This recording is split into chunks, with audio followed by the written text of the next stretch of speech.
Just let her, she'll figure it out, That is not true. Yes, it is. And when was in the picture, looked out for me, made sure I was okay, and me and communicated. Woo! Hey guys, and welcome to Little Black Button 91. Have you ever been in a situation where you're dealing with a toxic parent-in-law? Yes, a mother-in-law can be very stressful at times when they overstep boundaries, when they don't know how to communicate very well, when they're downright mean and disrespectful. So have you been in that situation? Have you experienced the difficulties of having to face a mother-in-law where no matter what you seem to do, nothing seems to work? Well, this is going to be the video for you, okay? We're going to help you solve that issue because in conclusion, there are times where nothing will work to make the communication work between the two of you. Nothing you will do. And actually, the only person who actually can solve this issue is the son or the daughter, if you're a man watching this video, right? So whoever is the child of the mother-in-law, they are the responsible party who must deal with their parent and set effective boundaries when it comes to their relation. The Bible says, cleave, husbands, cleave to your wife. Leave your family and cleave. There's a leaving that happens. So your first priority and loyalty is to your family. It's to your wife or to your husband. In this case, it's a wife. And so the son actually should be sorting out this issue with his mother, but he has triangulated and left this situation to his wife. And now his wife is dealing with this, the fallout and the difficulties of dealing with a mother-in-law. The mother-in-law is only able to do this because the boundaries have not been set by the son. But because Teeny ends up having a conversation, the young lady in this video has a conversation with the mother-in-law, all right? She also handles it, I think, quite well. Because when you institute boundaries, guess what happens? Sometimes there are consequences. And every action has a consequence. And sometimes that consequence means I'm going to abdicate and remove my presence from you. I might not text you, I might not call you, I might not message you, I may not social media you, whatever it is. We're going to have no communication until you learn how to behave and you learn how to communicate and you learn how to interact with me. That is not a punishment. That is a form of saying these are effective boundaries that I want to operate by. And until you're able to respect how I want to be treated, spoke to, and interacted with, then there will be no communication from my end. Right? Which is what happened at the end. Tina ended up leaving the conversation because there were consequences for what? Actions. And so we're going to break it down a little bit more on this video for you guys in a second. Make sure you guys like, share, subscribe, click on that bell button for notification of uploads. We appreciate you as well. Welcome to the Love and Lockup review. Deeper. All right, let's get deep with this. Okay. So, look, let's be very frank and very real. These situations are always complicated. Dealing with a mother-in-law is always difficult stuff. But it's never helpful when you go into a conversation and the thing that you were actually trying to do was bring some reconciliation. So let's just go to the very beginning where this actually kicked off. And you're going to hear a little bit of the conversation. It's been a long time. The idea of, I guess, us meeting today is to try and reconcile our differences.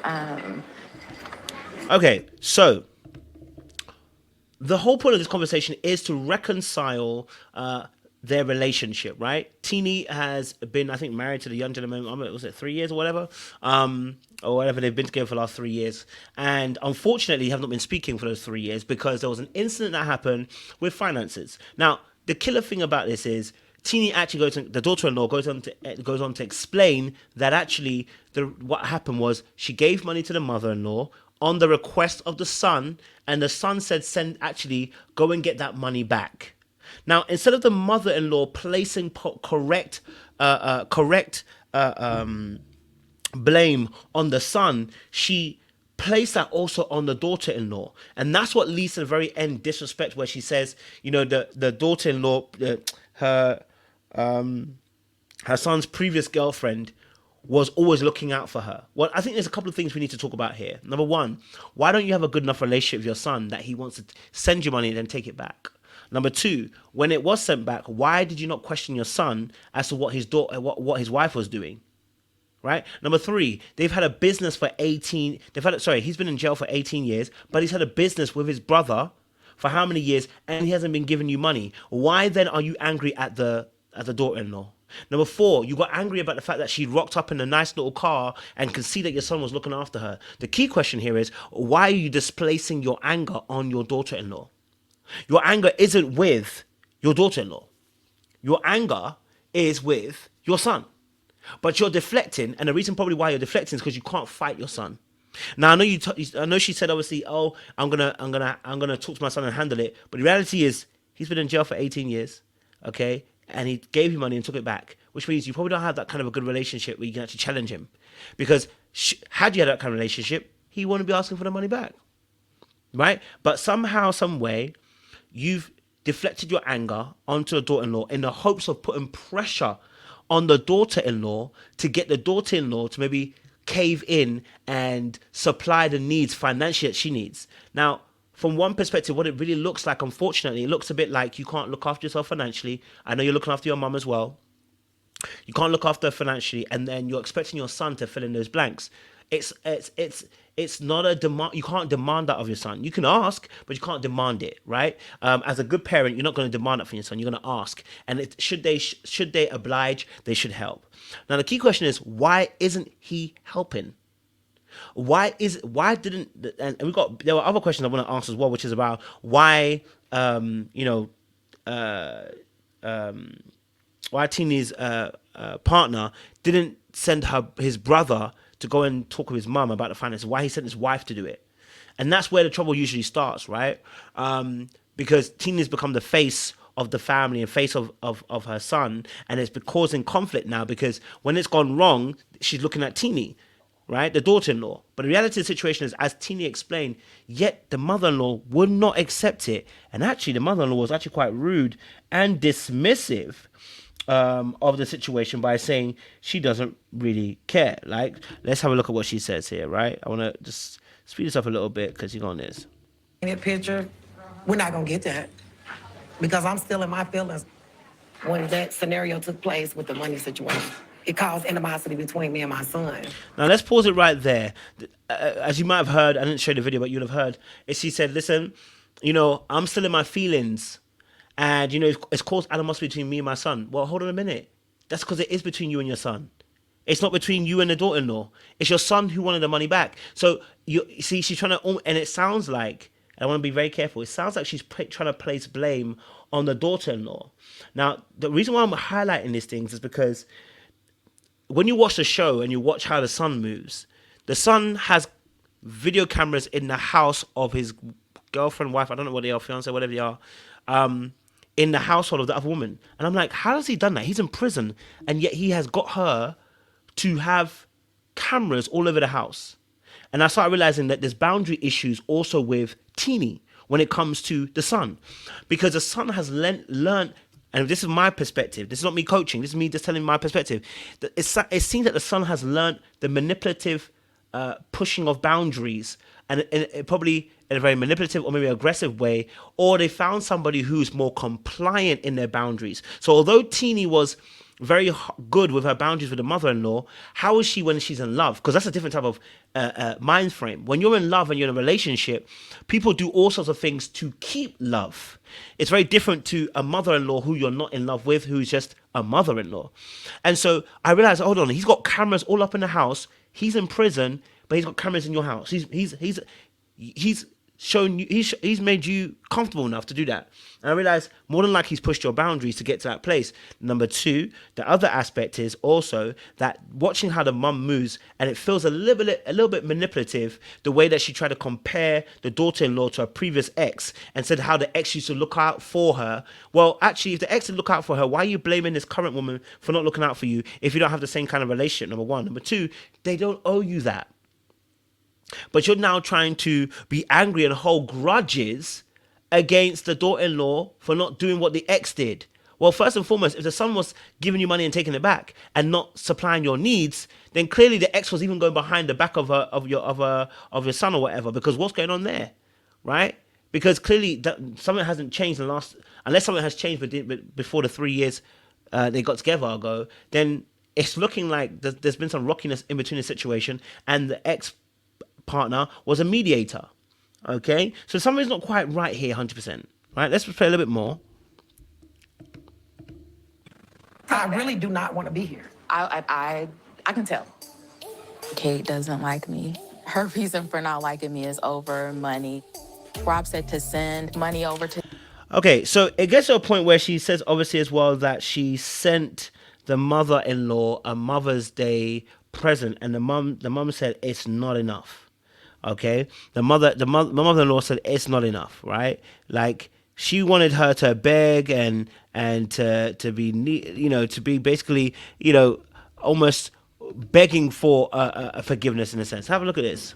And call me to make me understand what had took place. I made an attempt to reach out to you. To no avail. That didn't work out in my favor. Did you not get the Mother's Day gift I sent? That ain't good enough. As you heard, that ain't good enough. After she also reached out to her and tried to let her know, hey, look, you know what? Let me be honest with you. Let me be honest with you. Like, I feel like, I try to reach out to you. That didn't work out either. So you try, and the mother says it's not good enough. And here's what you have to realize. It will never be good enough. She's going to keep on forcing you until you do exactly what she wants you to do. And so instead of the mother saying, hey, I saw the effort, I saw the reach out, this wasn't necessarily what I would have wanted, but, I appreciate the reach out. No, it's not good enough. So when someone does that, just know they're going to keep on pushing until they get what they actually want, which is probably how she trained her son, by breaking his boundaries, or by either pushing him past his boundaries, or by over pampering him. You've got somebody now who probably pushes boundaries too. Because I don't see how a woman who's got 2 kids, not with the guy in jail, is comfortable enough to have cameras in her house while the man's in prison, so that he can watch what's going on in the house. There's a lot of things going on. So for me personally, I'm looking at it, I'm going, something's not quite right here. We need to look a little bit deeper into this. Okay. Good enough for me. If he wasn't getting out, we would not be here. So you can imagine how that makes me feel. He's already not here, gone for 18 years. So she's got a pain point. Her pain point is that they're not helping her financially. And that this woman's, obviously, Teenie, the daughter-in-law, has come in, and it looks like Teenie's the cause of the reason why he's not supplying her with any money anymore. Well, that wasn't the issue, because it was actually the ex of your son who was supplying you the finances somehow, some way, right? It wasn't your son. So nothing's really changed. It was just that the fact that the daughter, the girl who was dating him, was supplying you with some needs. Now, something's obviously changed, but you need to take that up with your son. Now, let's talk quickly about boundaries here. Boundaries are an essential, basically being able to understand your needs and be able to respect your needs, and whilst also understanding and respecting other people's needs. And in this case, I felt like the mother-in-law overstepped when she began to compare the 2 women, right? And was dismissive of the efforts of the daughter-in-law currently.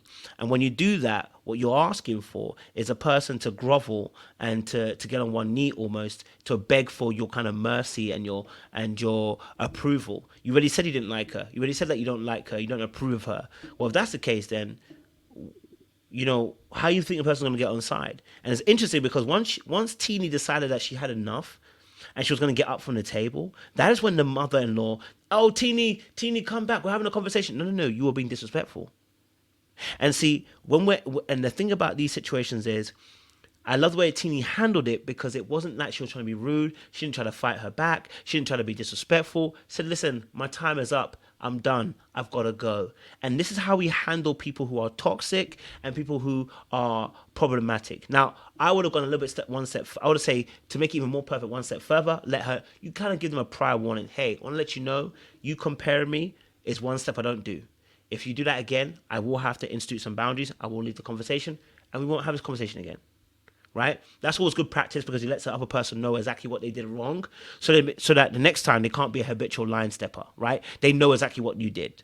But, still, nonetheless, there was disrespect in the situation, and she made sure she held good boundaries. And I'm not mad at that, because at the end of the day, we train people how to treat us. And so if we're allowing people to push our boundaries and not respect them and do whatever they want, then we're causing our own heartache in a sense. So shout out to Teeny to handle it this way. But with toxic mothers, what you got to do is listen. You got to let them know what your boundaries are, and the moment they want to cross it, there has to be a consequence. And sometimes that consequence is a withdrawal of your presence. That might mean an immediate moment, but it also might mean a withdrawal of presence overall. It might be that I might not talk to you for the next month or two until you understand that when you're talking to me, you don't get to talk to me anyhow anyway. But like I said, I think there's bigger issues because I think the son should have been sorting this out. Let me know if you want me to do any more reviews like this. Make sure you guys like, share, subscribe, click on that bell button. We are also doing some coaching. Listen, if you love the content, you think this is great, you think this is helpful, and you think that this has been able to open some insight for you, then please, by all means, reach out to us. Hit us on the link in the description box, and book yourself in for a session. It's not free, but what we have done is we've set the price at whatever you feel the coaching is worth. We want you to determine that. All right, make sure you like, share, subscribe, click on that bell button for notification uploads. We appreciate you guys.